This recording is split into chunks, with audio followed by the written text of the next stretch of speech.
وبركاته. الحمد لله رب العالمين وبه نستعين على أمور الدنيا والدين. أشهد أن لا إله إلا الله رب العرش العظيم، ونشهد أن محمدا عبده ورسوله خاتم الأنبياء والمرسلين. اللهم صل وسلم على نبينا وحبيبنا وشفيعنا وسيدنا ومولانا محمد وعلى آله وأصحابه ومن تبعهم بإحسان إلى يوم الدين. أما بعد، para ummahat, akhwati fiddin, a'azzakumullah wa iyaya, jamaah Majelis Taklim Masjid Al-Jihad, semoga Allah Subhanahu wa taala senantiasa memberikan keberkahan untuk kita dan keluarga kita semua. Amin ya rabbal alamin. Segala puji dan syukur hanya milik Allah Rabb semesta alam. Salawat beriring salam kita curah limpahkan pada Rasulullah sallallahu alaihi wasallam. Kembali kita melanjutkan kajian kitab Al-Mu'tamad fil Fiqh Syafi'i, tulis oleh Syekh Muhammad Az-Zuhaili. Pada pertemuan yang lalu kita sudah membahas tentang apa? Ibu tadi? Rukun wudu. Rukun wudu, ada berapa rukun wudu? Berapa di situ?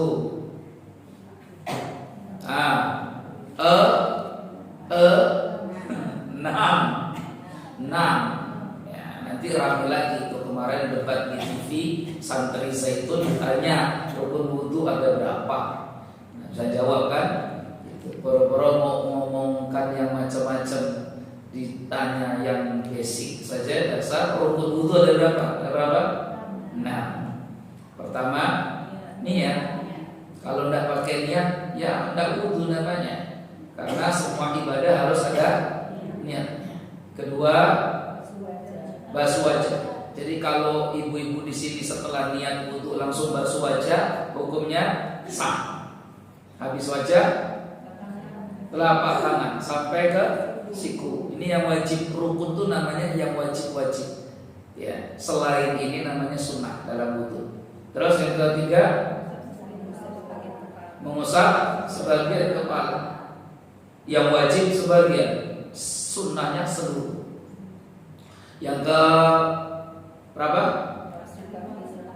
5. Yang kelima apa? Kaki sampai mata kaki. Yang keenam tertib. Yang keenam tertib. Artinya nggak asal, nggak ngacak-ngacak. Udah 6 itu saja sebenarnya. Ya, jadi kalau ada orang berwudu, nggak ada kumur-kumur, nggak ada apa ini, nyela-nyela tangan, terus nggak ada apa lagi itu, masuk ke telinga, ya sebenarnya secara hukum wudunya sah, ya wudunya sah. Ibu kalau wudu begitu sudah boleh dan sudah sah, tapi kurang sempurna. Ibu pingin yang asal sah atau sempurna ibadahnya? Sempurna. Kalau hanya asal sah, ya kita dapat nilai tapi nggak yang standar namanya, ya dan aja standar. Kan kita bikin dapat nilai apa? Sempurna. Maka kalau sudah kita membahas wajib atau rukun wudu, kita bahas sunanul wudu. Sunanul wudu, sunnah-sunnahnya wudu. Yang pertama, at-tasmiyatu fi awwalihi, baca bismillah. Membaca bismillah di awal wudu. Ya, fa in qala bismillah faqad hassala fadilat tasmiyah. Kalau dia bacanya cukup bismillah saja, bismillah itu pun sudah sah, sudah cukup. Ya sudah dapat keutamaannya. Wa akmaluha, tapi kalau dia baca yang sempurna, bismillahirrahmanirrahim, itu bagus, lebih baik. Jadi kalau Umi biasanya baca bismillah enggak? Tergantung wudunya di mana ya. Kalau wudunya di dalam kamar mandi ya enggak baca bismillah. Ya kan? Karena enggak boleh, haram mengucapkan bismillah di tempat itu, atau menyebut zikir atau Al-Quran di dalam tempat itu. Ya, kalau tempat wudu seperti masjid, musola, ya baca bismillah. Minimalnya bismillah. Akmaluha, yang lebih sempurna, Bismillahirrahmanirrahim. Ya, hukumnya apa tadi? Hukum baca bismillahnya apa nih? Hah? Wajib apa sunnah? Hah? Hukumnya sunnah. Ada yang berpendapat wajib, tapi minoritas ulama, karena memahami hadis Nabi SAW, la wudu'a liman lam yabda liman lam yabda bismillah. Tidak ada wudu bagi yang tidak memulai dengan bismillah. Tapi sebenarnya makna tidak ada wudu di hadis ini bukan tidak sah wudu, tapi yang dimaksud adalah tidak sempurna wudu. Wudunya tetap sah, tapi tidak sempurna. Kenapa? Karena tidak memulai dengan bismillah atau bismillahirrahmanirrahim. Ya. Wa in nasiya tasmiyata aw tarakaha 'amdan fi awwalihi wa dzakara fi asna'ihi atabiha. Kalau dia lupa di awal wudu tidak baca bismillah dan teringat di tengah-tengah wudu, maka dia baca di tengah-tengah itu bismillah. Misalkan Umi, ibu di sini lupa tuh berwudu dari sejak awal membasuh telapak tangan. Pas ketika sudah membasuh kepala, mengusap kepala, ingat tadi saya belum baca bismillah, maka Umi baca bismillah. Ya, supaya kita dapat fadilah keutamaan sempurna wudu. Karena tidak sempurna wudu yang tidak membaca bismillah atau tidak memulai dengan bismillah. Begitu ya, Umi ya. Baik. Yang kedua, ghuslul kaffain, mencuci dua telapak tangan. Ini namanya kaf. Ya, dua telapak tangan, mencuci dua telapak tangan. Apalagi bangun tidur. Bangun tidur lebih sangat dianjurkan untuk membersihkan tangan kita, karena Rasul memerintahkan itu. Kenapa? Fa innahu la yadri aina batat yaduhu. Karena orang kalau sudah tidur itu dia tidak pernah tahu malam tadi ini tangannya nginep di mana. Ya, gitu. Jadi membersihkan telapak tangan itu menjadi sunnah muakkadah, bahkan itu dianjurkan banget itu. Kalau kita mau berwudu, ya, jadi ini sunnah yang harus kita lakukan. Berapa kali biasanya? Tiga kali. Ya, 3 kali. Apalagi kemarin zamannya COVID ya, paling laku kan ini kan, ya, bentar cuci tangan, bentar cuci tangan. Ya. Jadi meskipun dia yakin wa in tayaqqana tahruhuna atau wa in tayaqqana tahruhuna, biarpun dia yakin tangannya bersih, tetap harus dicuci. Ya, tetap harus dicuci. Ya.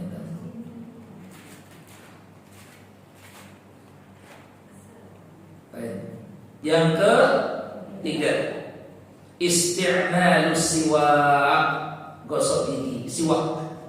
Sebenarnya siwak itu ya siwak, bukan gosok gigi, bukan gosok gigi. Karena siwak itu kan dengan akar-akaran ya, umumnya. Orang kita ini jarang terbiasa pakai akar-akaran, pakai siwak. Kita ini sukanya pakai pasta gigi ya, pasta gigi. Ya siwak itu apapun boleh, yang penting dia ada minnya, ada rasa minnya. Pakai akar apapun bisa sebenarnya. Jadi siwak itu tidak harus dari Timur Tengah. Nah, di Indonesia saya yakin ada sih batang-batang seperti siwak, cuma mungkin orang nggak mau mencari, jadi adanya siwaknya terus impor dari Timur Tengah. Masa sih sebanyak pohon yang ada di Indonesia ini, sebanyak akar-akaran yang ada di Indonesia. Indonesia ini gudangnya akar, gudangnya pohon. Nyari apapun ada di sini. Bunga-bunga tuh ada di sini. Kalau di Arab susah mau nyari bunga. Cari bunga apa? Adanya cuma bunga apa namanya, pohon kurma. Nyari bunga-bunga, gitu kan, batang kurma. Makanya saya tanya Ustaz, kalau di Timur Tengah dulu orang meninggal pakai bunga-bunga banyak enggak? Ya enggak. Kenapa enggak? Lah bunga-bunga ini kan mengikuti zaman. Karena di Indonesia ini banyak bunga, atau mungkin nanti ke arah Syam itu sudah banyak bunga, maka bunga-bunga itu dalam kematian baru kemudian dikenal. Kalau dulu di zaman Nabi dan sahabatnya, bunga-bunga itu bukan karena nggak dikenal, tapi susah mencari yang namanya bunga. Jadi bunga itu bukan juga bagian dari keharusan dalam kematian, gitu ya. Bukan juga bagian dari sunnah sebenarnya. Tapi itu sifatnya ya boleh-boleh saja. Enggak juga nggak apa-apa. Ya, karena yang paling penting itu adalah untuk apa namanya, wangi-wangian, atau kemudian untuk apa namanya, kayak sampo-sampoan begitu ya. Jadi kalau di Timur Tengah dulu ya tidak pakai bunga-bungaan. Nah, ya bukan berarti tidak boleh, nanti kita akan bahas nanti kalau di jenazah namanya ya, di jenazah. Baik para umat semua. Istimalu siwak. Siwak ya, hari ini kita tahu ya siwak ya. Ya segini lah ya. Dari akar-akaran biasanya dia bermin, dia ada segar-segarnya. Kok saya nggak segar Ustaz, kelamaan sampai ke kita, jadi sudah hilang itu apa nama aroma segarnya, karena sudah kering dari sana, sudah lama dibawa impor lagi ke sini, makin lama yang tidak terbiasa justru nggak bisa. Ya, bukannya bersih giginya malah nyangkut justru di gigi. Ya intinya yang penting sunnahnya orang kalau mau sholat itu mulutnya bersih. Karena siwak itu dua fungsinya, kata Rasulullah SAW. As-siwaku matharatun lil fami mardhatun lirabbi, rawahu Tirmidzi. Siwak itu membersihkan mulut, mendatangkan ridha Allah Subhanahu wa taala. Makanya kalau ummahat, ibu-ibu biasa bersiwak, itu bukan hanya suami yang senang, Allah pun jadi ridho, ya gitu ya. Apalagi habis makan yang baunya wah, itu lebih dianjurkan lagi untuk kita bersiwak. Jadi biasakan bersiwak. Sehari berapa kali? 3 kali. Sehari berapa kali? Ya, makanya orang yang paling rajin bersiwak itu Rasulullah SAW. Rasulullah itu siwak, bayangkan Umi, Rasulullah itu siwak setiap mau sholat, mau wudu. Jadi kalau wudunya sehari misalkan 5 kali, berarti 5 kali siwak. Ditambah lagi bangun tidur siwak. Ditambah lagi Nabi kalau mau masuk rumah menemui istrinya, selalu Nabi berhenti dulu di depan pintu siwak. Coba bayangkan, kenapa? Karena gak suka kalau ketemu dengan istrinya mulutnya bau. Suami kita tuh bangga kalau kecium bau rokok di mulutnya. Ketemu istrinya, bah, waduh. Ya, bayangkan Rasulullah SAW itu juga suka menyenangkan istrinya. Bukan hanya wanita yang harus menyenangkan suami terus, ya. Karena selama ini kan kadang laki-laki nuntutnya istri terus harus suruh wah ya, tampil macam-macam lah, harum lah, wangi lah, apa. Enggak, laki-laki juga mesti sama. Makanya Ibnu Abbas radhiyallahu anhu itu di rumah pun beliau wangi, rapi, parfum selalu pakai di rumah, gitu ya. Kenapa? Ibnu Abbas itu sepupu Rasulullah Sallallahu Alaihi Wasallam. Ya, beliau ini keponakan Nabi, juga sepupu Nabi, ulamanya Mekah, sahabat Nabi. Ketika ditanya, kenapa imam anda kok tampilannya begini sih, wangi terus di rumah, style macam-macam. Maka kata beliau, inni uhibbu an atazayyana laha kama uhibbu an tatazayyana li. Saya itu begini ini untuk istri saya. Saya suka istri saya dandan di depan saya, sebagaimana saya juga harus dandan berpenampilan rapi, wangi di depan istri. Mau tuh, ya, cakep tuh kalau begitu. Ini kadang kita, kok kita ya, laki-laki lah. Ya, kalau ibu mah enggak ya. Kalau ibu mau wangi semua ya kalau di rumah ya. Halo, wangi apa dulu nih? Ya, bilang sama suaminya, belikan parfum. Belikan parfum, ayah, abi belikan parfum. Ya, biar apa? Wangi, alah parfum apalah. Itu tuh biasa memperot untuk gosok. Pakai apa namanya? Isi spray aja. Asik gitu. Isti'mal as-siwak. Isti'mal as-siwak. Pakai apa tadi? Siwak. Jadi gosok giginya kapan sunnahnya? Bukan mau sholat, bukan. Sunnahnya gosok gigi itu pas mau berwudu. Kalau dalam mazhab Syafi'i itu setelah kita membersihkan tangan. Habis bersih tangan itu belum wudu dulu, gosok gigi dulu. Ya, tapi boleh juga lah kalau mau wudu didulukan di depan itu nggak apa-apa. Tapi kalau sunnahnya seperti itu sih, setelah gosok itu terus apa? Ya, kalau kita lama banget tuh berarti nanti wudunya. Ya, tapi intinya ketika berwudu sunnah menggosok gigi. Baik, Allahu a'lam. 4, 5 madmadha wal istinsyaq. Kumur-kumur dan istinsyaq, menyedot air lewat hidung. Ya, kemarin kita sudah praktekkan ya, ambil air pakai tangan apa? Kanan, keluarkan pakai tangan kiri. Al-madmadha yaitu kumur-kumur. Pakai adab ya, kumur-kumurnya memakai adab, jangan pakai adab. Karena berwudu pun harus dengan, kalau perempuan saya yakin enggak, bapak-bapak ya. Gitu. Jadi harus dengan adab. Al-madmadha. Istinsyaq dan istinsyaq itu sunnah semuanya. Idza tawadda'ta famadmid. Kata Nabi, kalau kamu berwudu maka berkumur-kumurlah. Kumur-kumur ya, bukan hanya sekedar nyemprotkan pakai mulut. Nah, saya pernah lihat orang berwudu nggak ada kumur-kumurnya, cuma masuk gitu aja tuh. Itu namanya bukan kumur. Kalau kumur berarti ibu ambil air semprotkan. Yaitu namanya kumur. Ya, idza tawadda'ta famadmid. Ya, kalau kamu berwudu maka kumur-kumurlah. Termasuk istinsyaq, kecuali kalau kita berpuasa. Kalau berpuasa ya tidak perlu beristinsyaq, tapi cukup dibersihkan saja hidungnya. Karena wabalir bil istinsyaqi ila an takuna shahihah.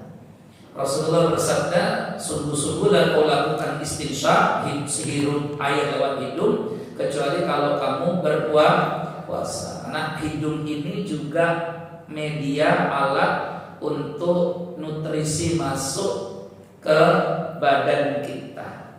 Nah, air itu kan juga bagian dari makanan. Air itu termasuk makanan bukan? Makanan atau minuman? Air itu makanan atau minuman? Minuman ya. Ibu kalau makan air kenyang nggak? Yang benar makan air atau minum air? Makan air atau minum air? Boleh dua-duanya. Dia dalam Al-Quran air itu juga disebut makanan. Bahasa Indonesia kita saja nyebutnya minuman, tapi air juga makanan. Makanya orang tidak makan, kalau dia konsumsi air pun insya Allah masih bisa bertahan hidup. Maka Allah berfirman di dalam surah Al-Baqarah menyebut bahwa air ini makanan. Ya, faman syariba minhu falaysa minni wa man lam yata'anhu fa innahu minni ila man ikhtalafa ghurfatan biyadihi.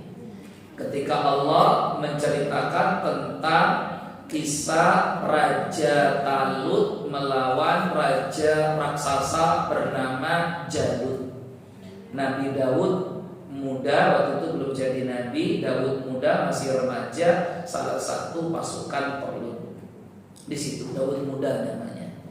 Talut berkata, nanti pasukan kita ini akan diuji dalam kondisi ketika haus dan letih. Apa ujiannya? Ketemu sungai, airnya jernih banget, buat orang pingin berlama-lama kalau ketemu air yang jernih betul.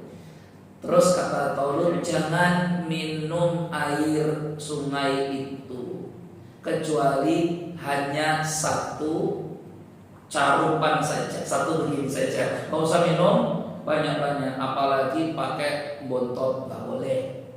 Ya, bontot itu apa?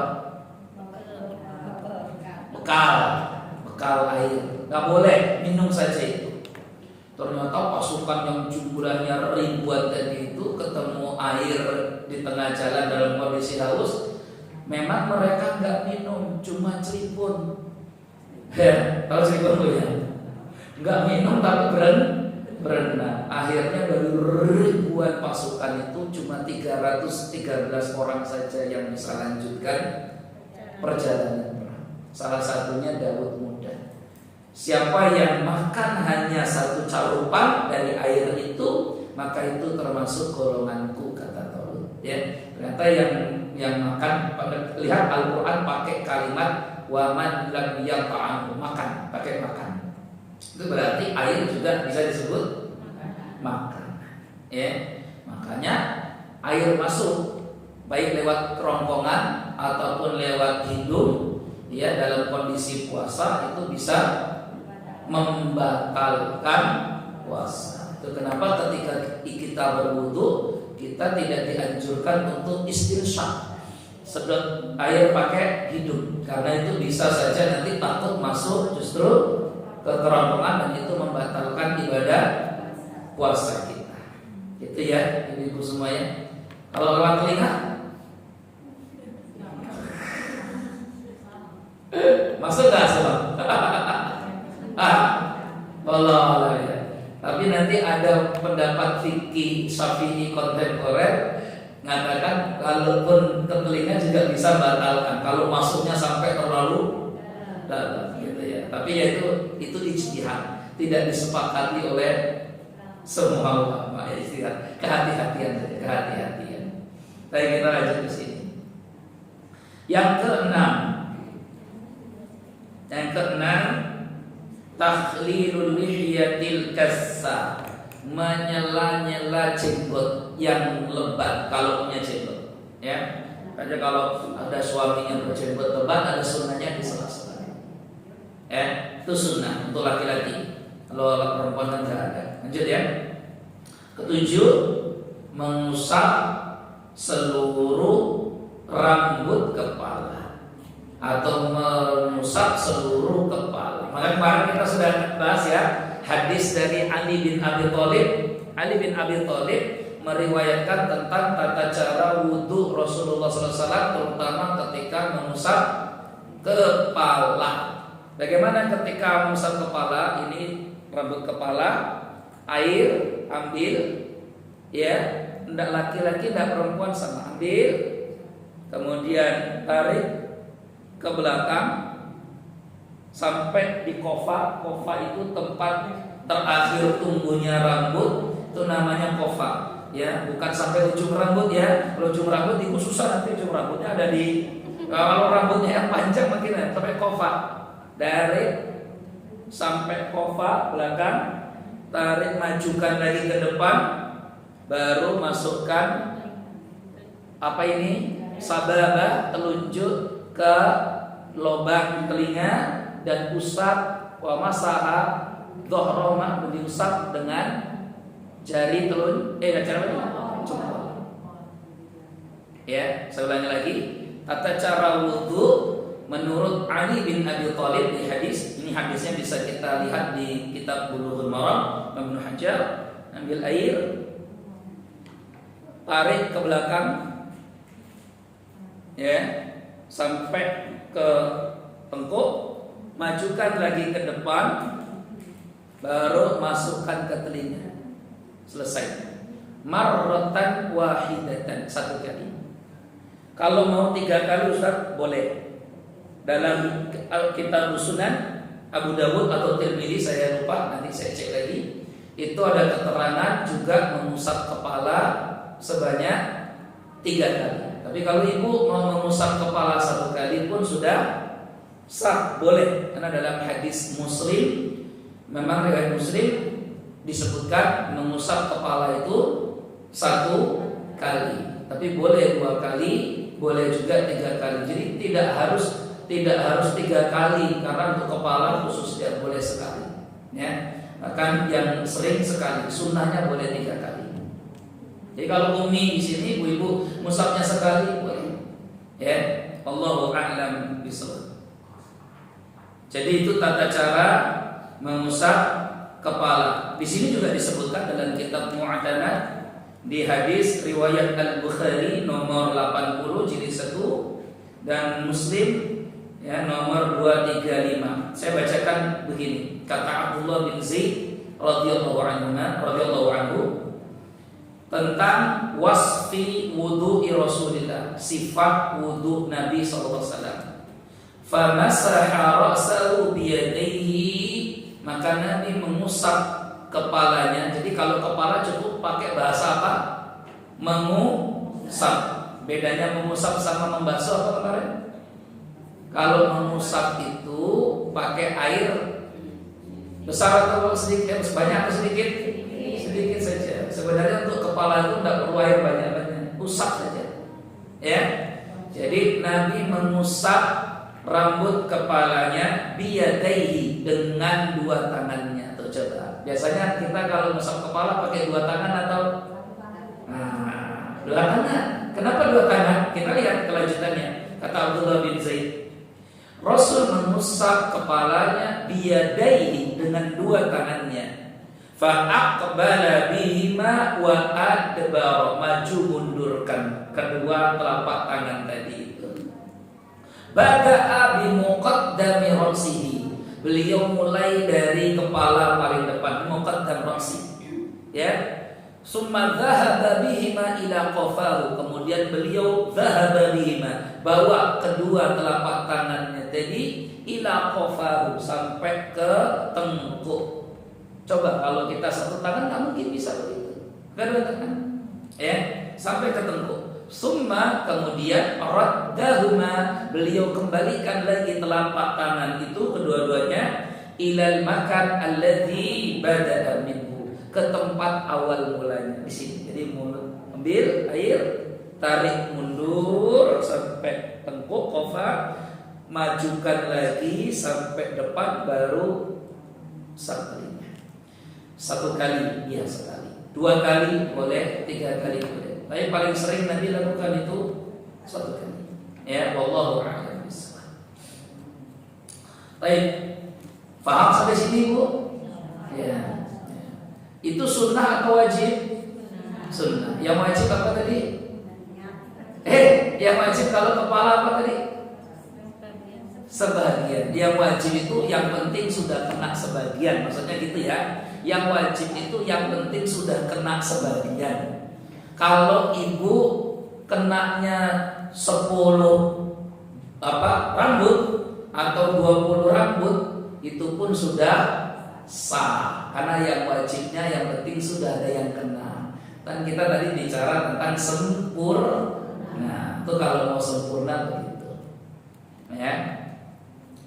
Terus yang ke-8, takhlilu asabi'il yadaini wa rijlaini, menyela-nyela jari jemari tangan dan kaki.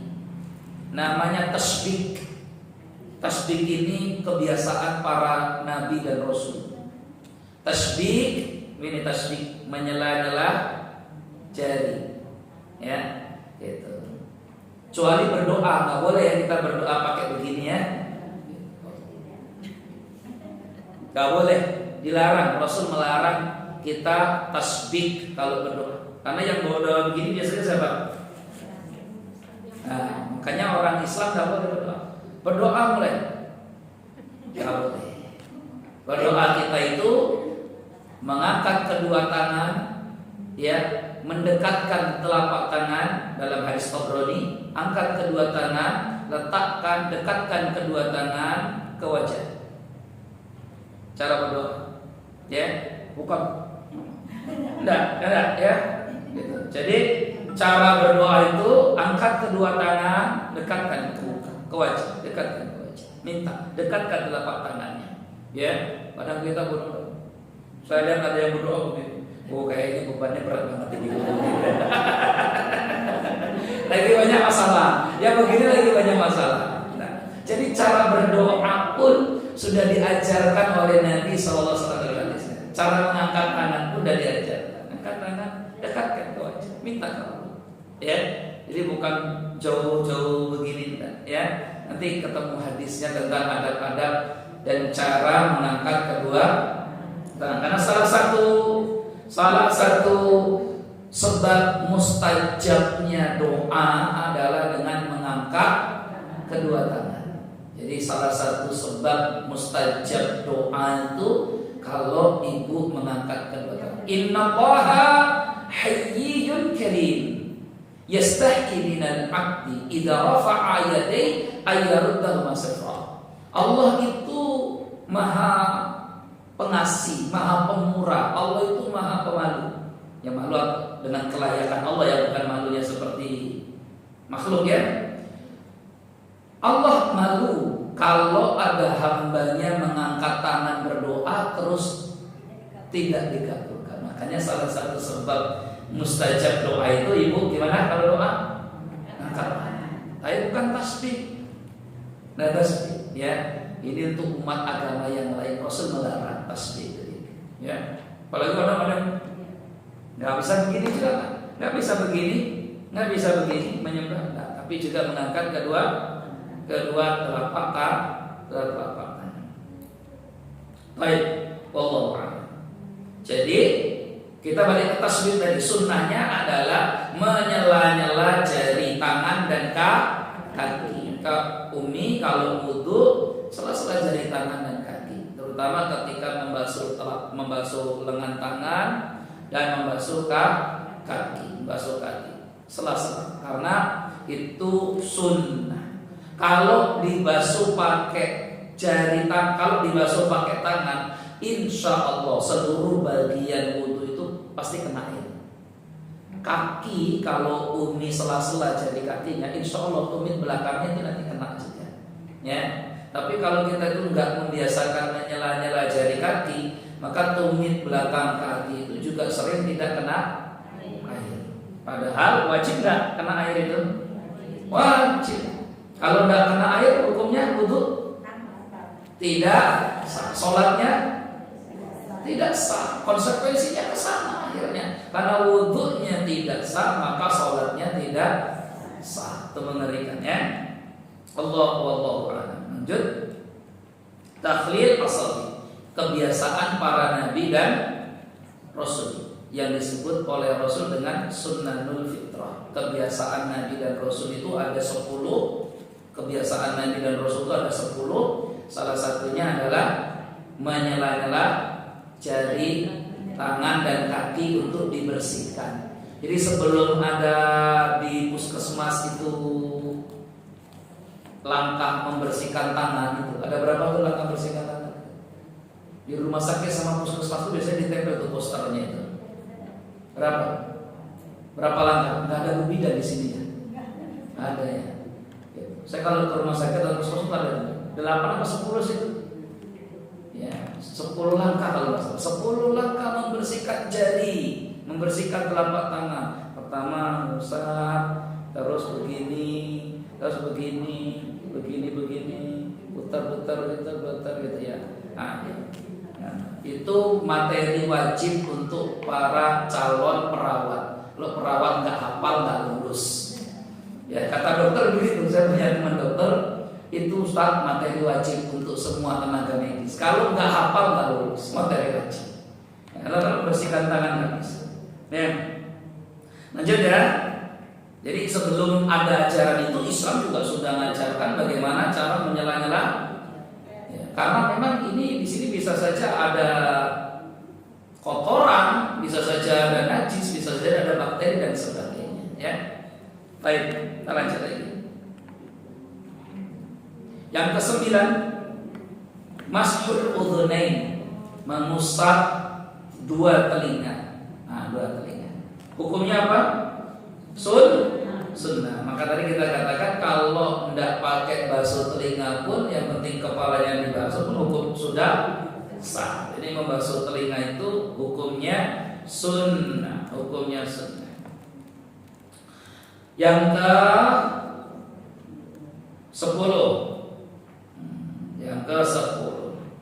taslisul ghasli wal mashi. Ya, membasuh semua anggota wudu itu 3 kali. Ya, 3 kali itu hukumnya bukan wajib tapi sunnah. Yang wajib berapa kali, Umi? 1 kali. Yang wajib 1 kali. Tapi boleh 3, boleh 2, boleh. Ya, dalilnya mengatakan boleh 2 itu hadis Bukhari juga. Nomor hadis 70 jilid pertama dari sahabat Abu Hurairah, Amr bin Umar bin Khattab, Ibnu Abbas, sahabat Jabir bin Abdullah dan sebagainya. Tirmidzi juga meriwayatkan, Abu Dawud juga meriwayatkan. Tentang apa? Boleh kok kalau wudu itu membasuhnya 2 kali. Boleh sekali, boleh 2 kali, boleh 3 kali. Tapi yang paling afdal 3 kali dan tidak boleh lebih dari itu. Makruh hukumnya. Wa tukrahu ziyadatu 'ala salas. Kalau lebih dari 3 dibenci. Jangan lebih dari 3. Udah 3 kali itu udah paling banyak dan itu paling afdal. Sekali hukumnya wajib, 2 kali hukumnya boleh, 3 kali itu yang paling afdal. 4 kali, 5 kali makruh, dibenci. Jadi jangan banyak-banyak. Ya, jangan banyak-banyak. Allahu a'lam. Yang ke-11, dahulukan kanan dari yang kiri. Hukumnya apa? Sunnah. Jadi kalau ada orang berwudu sekarang, dia basuh tangan kirinya dulu, baru kemudian tangan kanannya. Hukumnya apa yang wudunya? Sah atau tidak? Halo Ibu, pelan-pelan saya tanya. Ibu berwudu, terus Ibu lupa kiri, ya, terus kiri kanan, mulai dari kiri terus ke kanan. Wudunya sah atau batal? Sah atau batal? Sah. Kenapa sah? Kenapa Ibu? Karena kanan kiri itu hukumnya sunnah. Loh, yang tertib itu yang mana? Tertib itu urutannya. Urutannya itu kan niat dulu, habis niat wajah, habis wajah tangan, habis tangan kepala, habis kepala kaki, terus Ibu ngasal kaki dulu lah saya. Habis kaki muka lah, habis muka baru tangan, habis tangan apa? Nah itu namanya nggak tertib, sah nggak? Nggak sah. Ya, jadi kalau mendahulukan kiri kanan itu bukan masalah tertib, tapi kesopanan. Tetap kan masih sama-sama bagian satu yang dibasuh, sama-sama bagian tangan atau kaki. Tapi ada yang kiri, ada yang kanan, sah. Cuma tidak beradab saja kalau kita dahulukan yang kiri. Kenapa? Karena kata Ibunda Siti Aisyah radhiyallahu anha dalam hadis Bukhari dan Muslim muttafaqun alaih, Ibunda Siti Aisyah mengatakan kana Rasulullah sallallahu alaihi wasallam yuhibbut tayammun fi sya'ni kulli, fi tana'ul fi tatahhurihi wa tana'ulihi wa tarajjulihi. Adalah suamiku Rasulullah SAW orang yang selalu mendahulukan kanan dari kiri. Nabi itu selalu dahulukan yang kanan dari kiri. Fitatahurihi, dalam masalah bersuci. Bersuci Nabi selalu dahulukan kanan. Kanan itu adab. Hanya berwudu dahulukan yang kanan. Mandi besar dahulukan yang kanan. Pokok yang baik-baik itu Nabi selalu pakai kanan. Yang baik-baik itu masuk masjid kanan, kan itu masuk rumah kanan apa kiri? Keluar rumah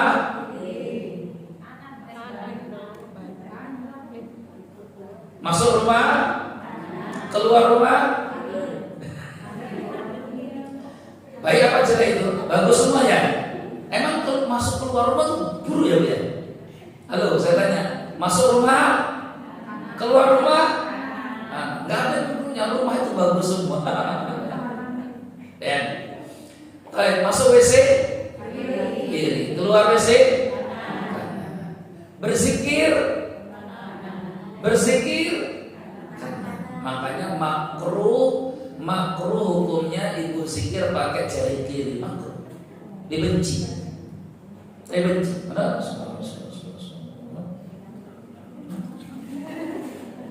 Dan kanan saja zikir kanan.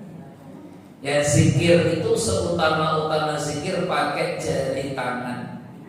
Karena Rasulullah memerintahkan kita berzikir pakai jari tangan. Kenapa? Fa innahunna mustantiqat. Karena jari-jari tangan itu nanti di hari kiamat akan berbicara. Ya, Ustaz, kalau saya mau zikir pakai tasbih boleh enggak? Hukumnya boleh, tapi lebih utama pakai jari. Yang kedua, lebih aman pakai jari ketimbang alat zikir. Karena kadang tasbih bisa saja timbul riya, ingin dilihat oleh orang supaya disangka ahli zikir. Oh, Bu Haji baru pulang haji. Yang kacau itu sambil bawa tasbih sambil ngomongin, masa sih jadi? Emang kapan kejadian? Subhanallah. Padahal kayak juga gitu amat. Ini apa nih zikirnya? Sudah, makanya ya biji tasbih itu boleh saja karena itu sarana berzikir. Tapi ingat, hati-hati, tasbih itu kadang membuka peluang jatuhnya ria. Seolah-olah orang digital sekarang ya sama aja kan gitu ya. Digital kan kalau sudah selesai pakai bunyi kan ya, atau ditaruh di sini. Mantap kayaknya ya. Saya kadang lihat bunyi ahli zikir. Ya udah apa-apa bagus, nggak usah digini. Saya cuma memberikan pesan. Yang pakai digital kah atau alat tasbih kah, ikhlaskan niat, jangan hatinya sampai terkotori karena ria. Itu ya. Bukan berarti yang pakai tangan itu nggak ria, yang pakai tangan juga bisa saja berkotor. Subhanallah ya. Kan ria tidaknya itu tergantung niat. Cuma kadang ria itu lebih berpotensi kalau ada peluang. Kalau ada peluang ya. Jadi termasuk tadi itu kan peluang itu. Ya. Doakan yang pakai tasbih, doakan yang pakai digital, semoga bisa menjaga amal hatinya ya gitu. Tapi insya Allah katanya kalau sudah usia 60, 70 katanya sudah ikhlas lillahi ta'ala katanya. Gak ada ria-ria lagi katanya sih. Nah juga ya, karena penyakit pingin dipuji itu siapapun bisa. Mau rambutnya yang sudah penuh uban sekalipun masih pingin juga untuk dapat pujian. Apalagi yang masih muda-muda, maka itu lebih rawan lagi, ya lebih rawan lagi. Tapi harusnya semakin bertambah usia kita, itu semakin paham tujuan hidup kita. Mau ngapain sih? Kalau cuma pengen dapat pujian orang mah, aduh rugi betul kita. Ya, itu sudahlah selesai masa itu sudah. Masa-masa itu masa-masa pengen dapat pujian orang tuh umur 30, 40 yang lalu lah gitu. Ibu belum ada gitu ya. Kan umur seperti ini umur yang pengen dapat pujian. Ya, kalau nggak dipuji itu suka sedih sendiri. Padahal itu tadi pujian itu tidak semuanya tulus. Nanti kita nggak dapat apa-apa dari pujian itu. Ya, baik, lanjut ke sini. Dahulukan kanan dari yang kiri. Ya. Kalau kiri dibasuh dulu, baru kanan, sah tidak wudunya? Sah, karena ini hukumnya. Yang ke-12 ad-dalku. Dalku wa huwa imrarul yadi 'ala al-ardi 'inda ghaslihi, meratakan dalkuni. Ini apa namanya? Memperjalankan telapak tangan ke seluruh anggota wudu. Ini namanya dalkuni. Ini namanya dalkuni. Ya, apa namanya itu? Ya, susah. Sebenarnya dalku itu kalau bahasa Arab artinya memijat-mijat, memijit-mijit. Tapi kan kita nggak pakai mijit-mijit juga. Yang namanya dalku begini, ngeratakan pakai telapak tangan. Ya. Yang ke-13 al-mualah, terus-terusan, berkesinambungan. Wudu itu mesti berkesinambungan. Ai mutaba'atu af'alil wudu bihaitsu la yaqa'u bainahuma ma yu'addu fasilan fil 'urf. Sehingga tidak boleh ada jeda terlalu lama. Kalau ada jedanya kelamaan, ya maka dia mengulangi lagi wudunya.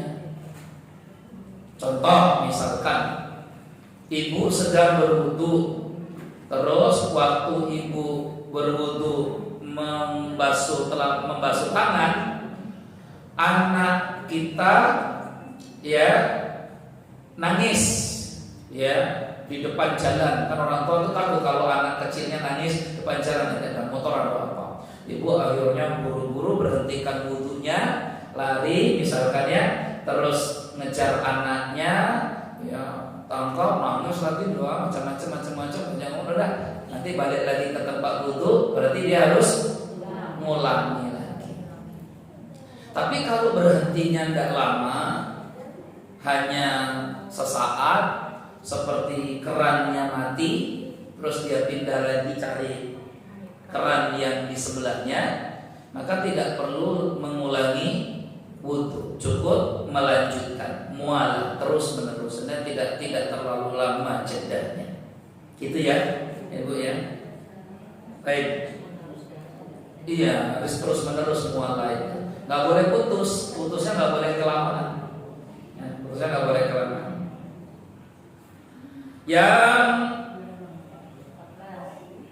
Tapi kalau di sini, kalau mengikuti pendapatnya Imam Nawawi, wa in kana tafriq tawilan li uthrin, kata Imam Nawawi di kitab Majmu', kalau dia putusnya lama tapi ada uzur, karena uzur, ya fala yadurru aidan, itu tidak perlu mengulangi kalau ada uzur. Wallahu a'lam. Jadi ini pada khilaf, tapi lebih baik diulangi saja. Yang ke-14 italatul ghurrah wa tahjil. Ya, italatul ghurrah wa tahjil, memperpanjang ghurrah wa tahjil, ay an yaghsil muqaddamat ra'si ma'al wajhi wa safhatil 'unuqi wa tahjil an yaghsila ma fawqa al-mirfaqaini wa fawqil yadayn. Jadi dalam mazhab Syafi'i itu ada sunnah. Kan kita ini kan yang wajib sampai di sini ya Umi ya. Sampai apa ini namanya? Siku. Maka kalau boleh ditambah sedikit, silakan tambah saja sedikit. Ya, silakan saya tambah sedikit, gitu ya. Kenapa? Karena bekas wudu itu nanti akan bercahaya di hari kiamat. Ya. Tapi ini pun khilaf ya. Ini kan kita membahas menurut versi mazhab Syafi'i. Nanti menurut mazhab yang lain tidak setuju dengan poin yang ini. Karena aturan sudah, namanya tangan itu sampai siku, namanya kepala itu ya sampai di tengkuk, yang namanya kaki itu sampai mata kaki. Tapi dulu kadang di kampung-kampung kita dulu baca tambahin sedikit sampai di atas ya, supaya nanti cahayanya makin bersinar di hari kiamat. Karena Rasul mengatakan begini dalam hadis sahih, ya inna ummati inna ummati ya'tuna yaumal qiyamati ghurran muhajjalin min atharil wudu. Sungguhnya umatku nanti punya ciri di hari kiamat, datang paling bersinar badannya karena bekas-bekas air wudu. Ya, maka Abu Hurairah mengatakan, "Faman istata'a minkum an yutila ghurratahu falyaf'al." Kata Abu Hurairah, kalau kamu mau panjangkan lagi itu ghurrahnya, ya maksudnya supaya bersinar tadi itu, lakukan, maka dilebihkan sedikit. Kadang kalau dari sini lebihkan sedikit, di kaki lebihkan sedikit. Kan wajibnya sampai mata kaki dilebihkan sedikit. Itu kata sahabat Abu Hurairah radhiyallahu anhu. Wallahu a'lam. Tapi intinya memang nanti ibu, saya, semua kita akan lihat bagaimana umat Rasulullah yang rajin berwudu dan sholat adalah orang yang paling bersinar di hari kiamat nanti. Insya Allah. Ya, makanya kalau yang nggak sholat, ya gimana mau bersinar? Yang nggak pernah wudu gimana mau bersinar?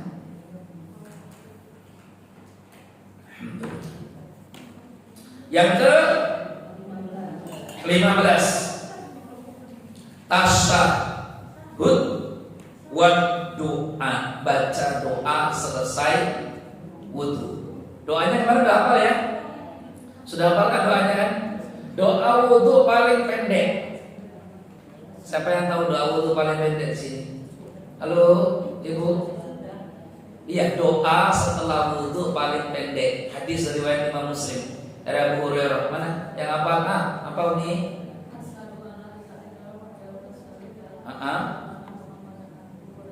Taib itu doa wudu paling pendek, boleh gitu ya. Kalau mau sempurna ditambahin. Nah, apa doanya?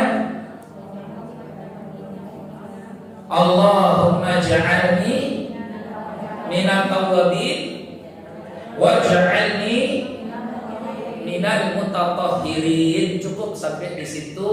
Hadis riwayat Tirmidzi.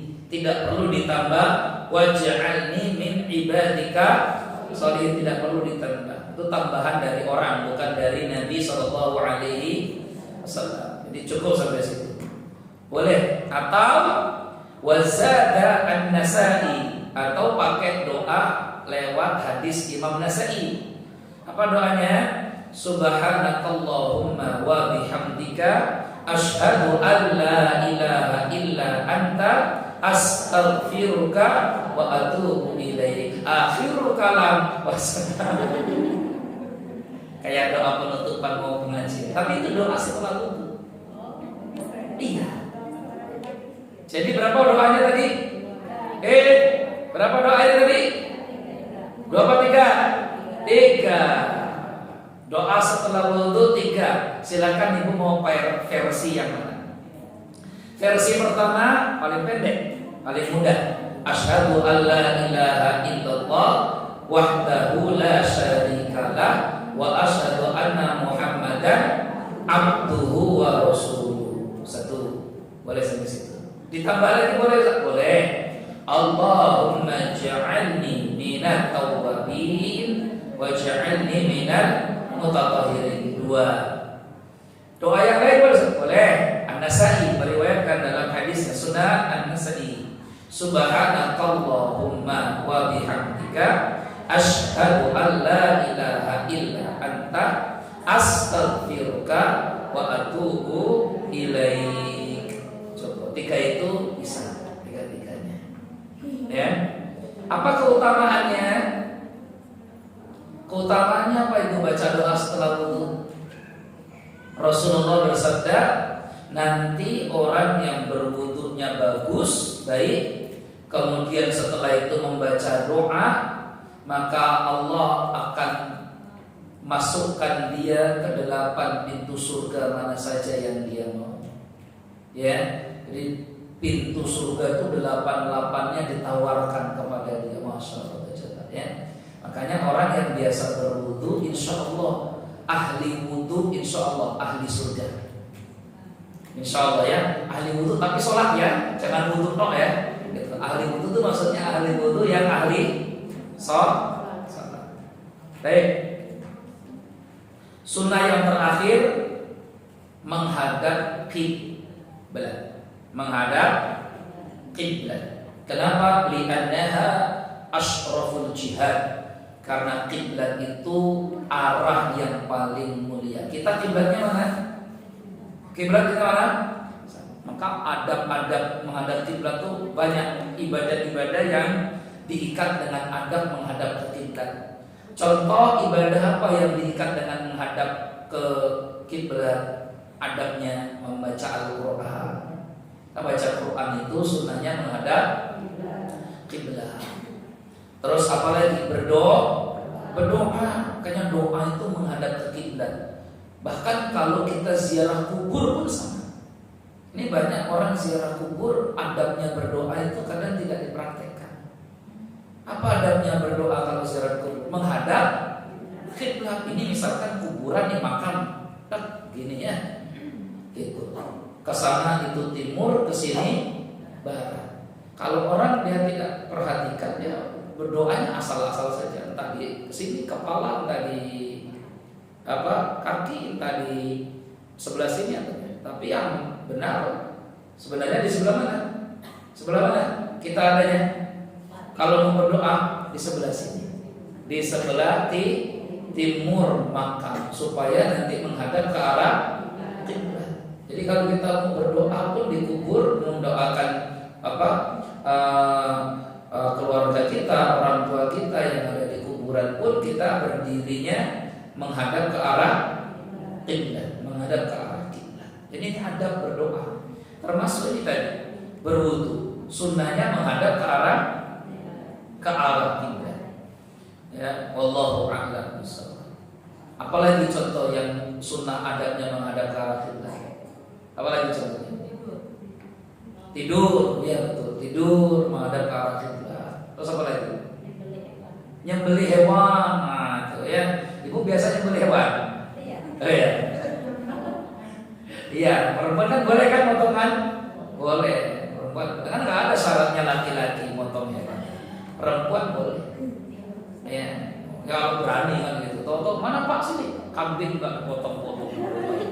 Yang lihat karena suaminya ternyata takut darah. Karena ada laki-laki yang kalau anak darah dia bisa pingsan. Nah, ternyata istrinya lebih berani gitu ya. Kembali gitu ya. Nah, istrinya akhirnya itu di rumah yang suka motongin ayam cuma istri. Suaminya nggak berani ngelihat darah. Ya, ada laki-laki yang takut begitu. Baik, wallahu a'lam bishawab. Seberapa ini? Sebelum sampai kemana-mana, sini ada pertanyaan enggak? Boleh tentang ini atau tentang yang lain sebelum kita lanjut? Baik, ini dulu silakan. Assalamualaikum. Waalaikumsalam. Membedakan sholat wajib dengan sholat sunnah.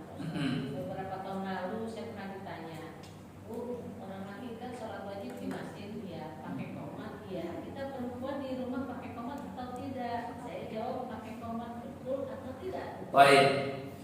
Wanita tidak disyariatkan azan dalam sholat, tapi boleh qomat. Jadi ibu kalau mau sholat qomat, Allahu Akbar, Allahu Akbar, asyhadu an la ilaha illallah, asyhadu anna Muhammadar Rasulullah.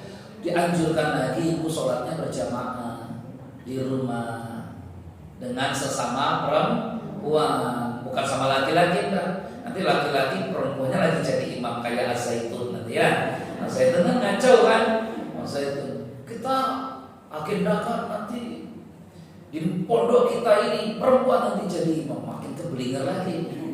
Ya. Sebenarnya Az-Zaitun ini sudah lama, dari zaman saya dulu kecil pun saya sudah membaca Az-Zaitun itu banyak penyimpangan dan sesat dari kecil saya dulu. Ya. Lama banget itu, dari sejak tahun berapa ya awal mulanya Zaitun di drama itu. Cuma kan karena ya, sekarang viral itu karena zamannya zaman sosmed ya. Kalau dulu kan yang tahu sesatnya Zaitun itu yang hobi baca buku saja. Dan bukunya bukan buku ramalan bintang ya. Buku-buku agama pasti kita nemukan itu aliran-aliran menyimpang gitu ya. Itu pasti nanti ketemu tuh Az-Zaitun di situ. Ya, buku-buku begitu. Karena dulu PMUI juga bukan ini ya, LPP, Lembaga Pengkajian Penelitian Pemahaman Islam dulu namanya Ustaz Amin Jamaluddin, sudah meninggal beliau, tua. Itu juga nulis buku tentang penyimpangan Az-Zaitun. Tapi kan dulu kan sebatas orang yang membaca buku saja yang tahu ya. Dan nggak diekspos seperti hari ini. Hari ini kan rame itu pokoknya sekarang semuanya rame. Dia bersih gagal kurban aja rame. Ya, ibu ya. Oh semuanya. Jadi boleh komat nggak apa-apa. Berjamaah sholatnya di rumah. Gitu ya. Kalau ada anak-anak bareng anak-anak bagus itu sunnahnya. Ibu apa Umi kan? Kalau kita sedang berwudu, tapi kalau kita ada yang ngajak bicara itu sebaiknya dijawab atau dibiarkan? Boleh berbicara dalam wudu, tapi yang hajat, yang perlu saja. Kalau nggak ada perlu jangan, nanti makruh. Nanti kita sampai ke makruhatul wudu ya. Makruh wudu itu tadi wudu sambil ngobrol yang nggak manfaat. Iya ngobrol. Iya kalau ada hajat nggak apa-apa. Kalau ibu ditanya nggak jawab justru nanti dikira sombong atau suudonnya nggak apa-apa. Nah, ini pertanyaan. Apa kita harus selalu mengangkat tangan jika berdoa? Misalkan doa masuk masjid dan apakah harus mengusap wajah setelahnya? Tadi saya sampaikan di antara adab tata cara berdoa adalah mengangkat tangan. Jadi ibu perlu ingat, Umi semuanya perlu diingat. Hukum asal berdoa adalah mengangkat kedua tangan. Hukum asal berdoa adalah mengangkat kedua tangan. Paham ya? Ini dulu poinnya nih. Poinnya adalah hukum asal berdoa adalah mengangkat kedua tangan. Gitu ya. Kalau ada keterangan dalam hadis bahwa Rasulullah tidak mengangkat kedua tangan dalam berdoa pada waktu tertentu, maka kita pun tidak mengangkat tangan. Contohnya dalam sholat istisqa atau sholat Jumat atau khutbah Jumat atau khutbah Id misalkan. Maka ada keterangan dalam hadis riwayat Imam Muslim, Nabi itu ketika berdoa khutbah Jumat beliau tidak mengangkat kedua tangan. Tapi Rasulullah itu kalau berdoa dalam khutbah Jumat dalam hadis Imam Muslim, Rasul mengangkat jari telunjuknya.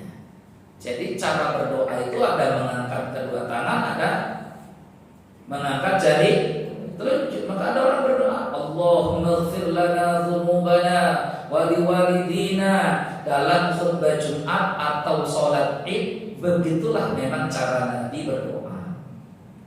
Ada yang kemudian Nabi tidak hanya mengangkat kedua tangan, tapi Nabi meninggikan tangannya seperti seolah-olah memanggul beban yang berat ketika berdoa dalam sholat istisqa, sholat minta hujan. Jadi ada orang berdoa karena bebannya berat, ujiannya berat, banyak hewan mati, gak ada air, tumbuhan kering, air minum susah. Nabi angkat tangannya tinggi-tinggi. Nah, ini cara berdoa. Kapan Nabi lakukan ini? Kalau masalahnya berat betul, nimpa orang banyak. Tanya kalau Umi doa sampai begini, itu kayaknya masalahnya berat banget ini. Berat banget tuh. Cicilan apa yang mau dicicil tadi? Ya. Nah, Rasul juga kadang angkat begitu. Kenapa tinggi sekali? Masalahnya berat. Ya. Tapi kebiasaan Nabi mengangkat biasa, ya. Pernah enggak Nabi berdoa tidak mengangkat tangan? Ada.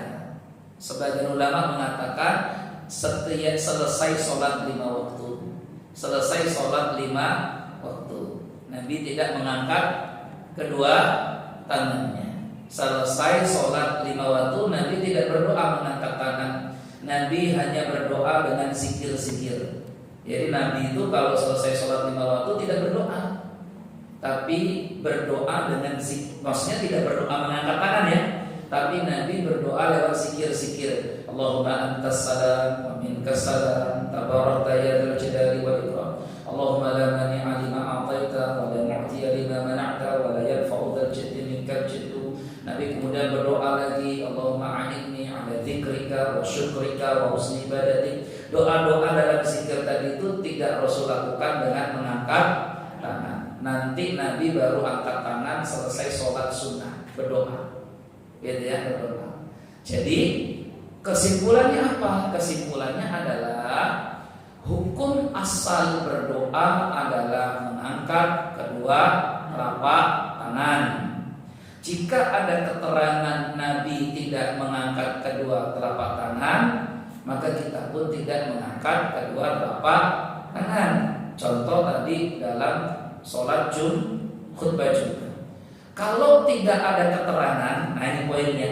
Kalau tidak ada keterangan, apakah Nabi mengangkat tangan atau Nabi tidak mengangkat tangan, maka berdoa tata caranya dikembalikan ke hukum asalnya. Apa hukum asalnya? Angkat. Jadi kalau nggak ada keterangan setelah berwudu, ada nggak keterangan Nabi berdoa? Ada. Angkat tangan atau enggak? Nggak ada keterangan, sudah. Angkat tangan enggak apa-apa. Setelah azan, angkat tangan enggak apa-apa. Jadi hukum asalnya mengangkat tangan. Karena itu sebab doa mustajab. Itu ya. Kalau nggak angkat tangan Ustaz, ya nggak apa-apa. Ada orang berdoa nggak angkat tangan, ya nggak apa-apa. Silakan saja. Tapi dia menyanyiakan kesempatan supaya doanya diijabah. Begitu ya. Misal masuk masjid sama saja. Masuk masjid nggak angkat tangan, nggak apa-apa. Angkat tangan nggak apa-apa. Ya, gitu. Wallahu a'lam. Apakah harus mengusap wajah? Tidak harus. Mengusap wajah hukumnya khilaf para ulama. Ada yang mengatakan tidak dianjurkan karena hadisnya lemah. Tapi Imam Ibnu Hajar, ulama besar Imam Syafi'i, mengatakan boleh, ya, boleh mengusap wajah, tapi tidak harus. Ya, jadi kalau ibu berdoa terus walhamdulillahi rabbil alamin, ya nggak apa-apa, karena memang hadisnya lemah. Ya, gitu. Nggak ngusap nggak apa-apa. Saya nggak ngusap wajah. Saya kalau selesai berdoa nggak ngusap wajah, nggak apa-apa. Ada yang ngusap wajah, ya sudah nggak apa-apa. Ikuti Imam Ibnu Hajar. Alhamdulillah. Ada ini yang bukan ngusap lagi, raum ya. Adab itu bagian adab saja, bukan syarat-syaratnya.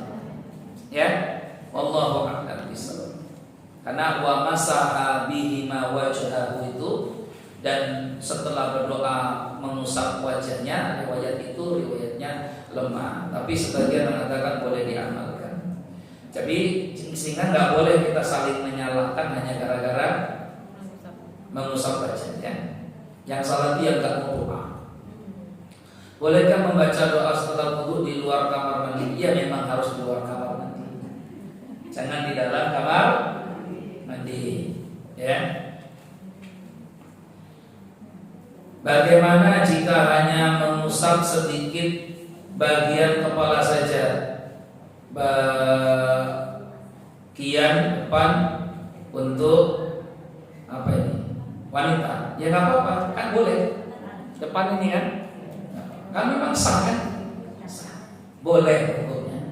Apalagi kalau wudunya di tempat yang ramainya. Bolehkah wanita memakai pewarna kuku merah dari daun pacar henna? Baik, memang wanita itu biasanya mewarnai kukunya, ya, biasanya. Maka ada pernah seorang wanita memberikan sesuatu kepada Nabi Shallallahu Alaihi Wasallam dari balik tabir. Ya, ada seorang wanita memberikan sesuatu kepada Rasulullah dari balik tabir. Maka Nabi tanya, ini tangan laki-laki apa perempuan? Ya, perempuan ya Rasulullah. Laukana yadun ra'atin la khayyarat al-farik. Seandainya ini tangan perempuan, harusnya kukunya berwarna. Nah, berarti wanita itu memang kukunya berwarna. Laki-laki yang kacau kalau kukunya berwarna. Ya, gitu.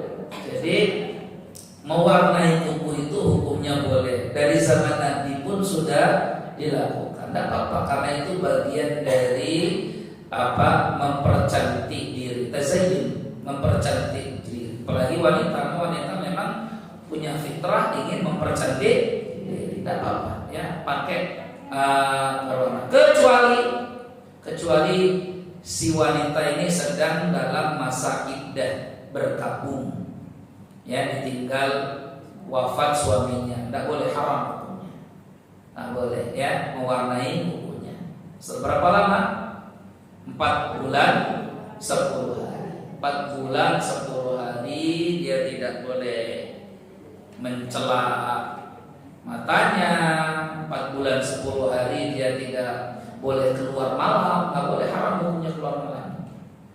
Itu aturan dalam Islam.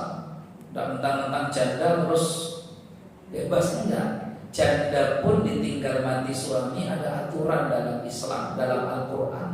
Walladzina yatawaffawna minkum wa yadharuna azwajan yatarabbasna bi anfusihinna arba'ata ashhurin wa 'ashra.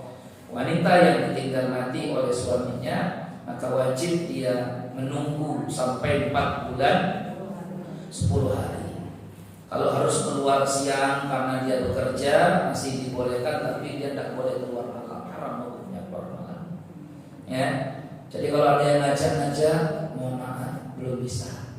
Malah cuma makan dulu pecel lele di depan, mohon maaf belum bisa. Jadi berat kan aturannya kan. Banyak wanita bisa sholat, banyak istri bisa puasa, tapi belum tentu istri bisa menjalani masa iddah, belum tentu. Padahal sama-sama wajib. Sholat wajib, puasa wajib. Wanita ditinggal mati suaminya jalani masa iddah 4 bulan 10 hari, wajib nggak? Wajib. Ya, gitu. Jadi nggak bisa ditawar, nggak bisa. Kalau dulu bahkan agama selain Islam, agama misalkan jahiliyah, itu orang jahiliyah 1 tahun dia nggak boleh keluar rumah, 1 tahun. Orang-orang kafir Quraisy itu dulu waktu zaman jahiliyah setahun kalau ditinggal mati suaminya, setahun nggak boleh keluar rumah. Bayangkan, Islam itu bukan nggak boleh keluar rumah, boleh, tapi malam-malamnya dah boleh. Ya 4 bulan bukan setahun, tapi 4 bulan 10 hari. Ya 4 bulan 10 hari. Jadi gitu ya, ibu ya. Jadi mewarnai buku boleh, kecuali untuk yang baru ditinggal wafat suaminya. Allah. Dan kalau mau pakailah dengan yang tidak menghalangi air wudhu. Ya nih, seperti daun pacar ini ya, atau hina. Hina ini bahasa Arab sebenarnya. Ya, hina ini bahasa Arab. Bahasa Arabnya ya hina. Hina itu mewarnai rambut, mewarnai rambut atau mewarnai jenggot atau mewarnai kuku, ya, mewarnai kuku. Setelah wudhu, apakah kita membaca doa wudhu dan mengangkat sudah?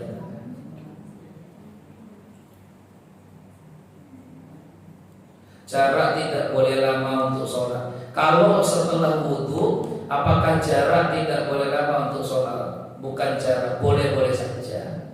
Ibu berwudhu sebelum waktu sholat nggak apa-apa. Waktu sholat masih 1 jam lagi, ibu wudhu ya nggak apa-apa. Jadi tidak harus ada syaratnya. Kalau habis wudhu langsung sholat. Dilihat dulu dia wudhunya jam berapa. Ya, kalau dia wudhunya belum masuk waktu sholat, ya untuk apa sholat? Kan gitu ya, kecuali sholat sunnah.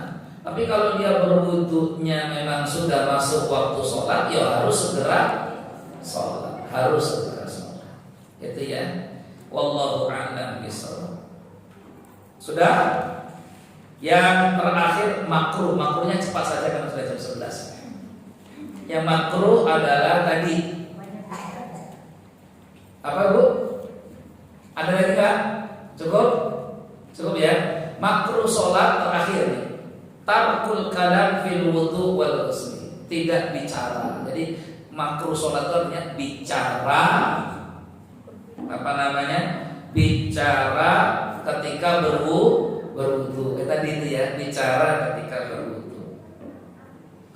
Gitu ya. Kecuali memang ada hajat banget. Makanya kalau wudu jangan sambil ngobrol. Ya. Terus yang kedua, boros air. Al-israfu fil ma, al-israfu fil ma, boros air. Ya, boros air, israf fil ma. Terus yang ketiga,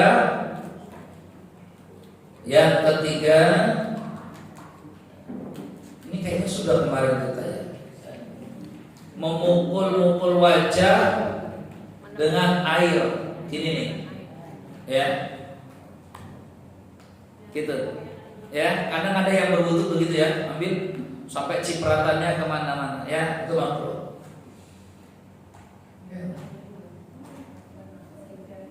Ya, terus mengusap kain setelah wudu, mengusap anggota wudu dengan kain, ya.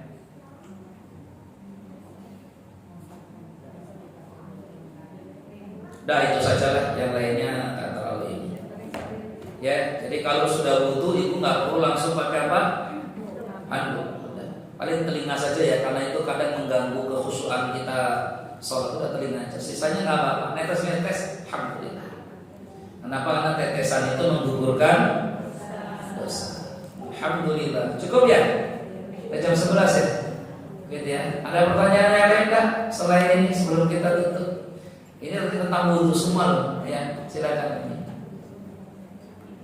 Nah, waalaikumsalam.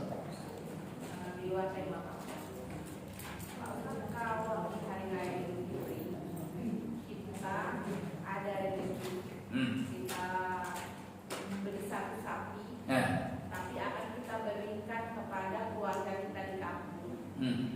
Apakah atas nama kita lalu kita berikan, ataukah diberikan ke 7 saudara kita yang di kampung?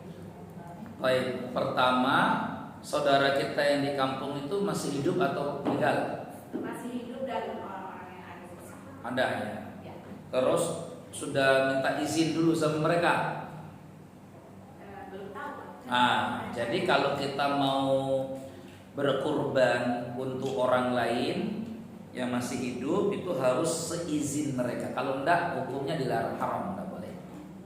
Ya, gitu. Jadi kalau saya mau berkurban untuk kakak saya kah atau adik saya kah yang di kampung misalkan, tapi saya nggak minta izin sama mereka, cuma ingin berbuat baik saja.